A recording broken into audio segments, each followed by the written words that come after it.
Time for an after-work tipple in Washington. The choice of beers is impressive. And the choice of craft beers on display here is testament to the explosive growth of microbreweries across the US in recent years. And yet some of these producers are worried about the future of their small but hugely diverse sector.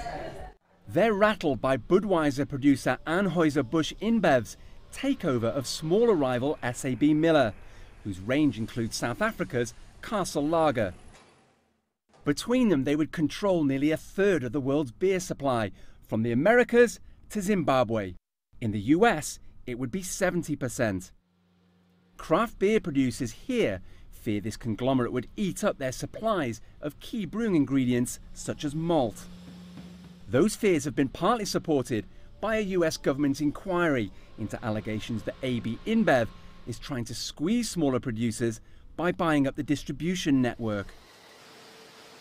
But industry analysts think US craft beer producers aren't the focus of a merged AB Inbev and SABMiller.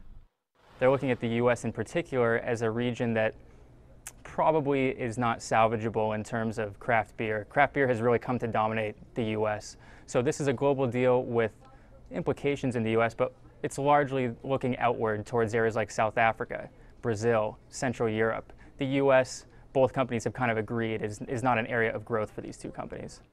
And despite the potential size of this brewing giant, there's skepticism about how much it can really expand. We project that the global beer manufacturing industry is going to grow by an annualized rate of 0.6% over the next 5 years.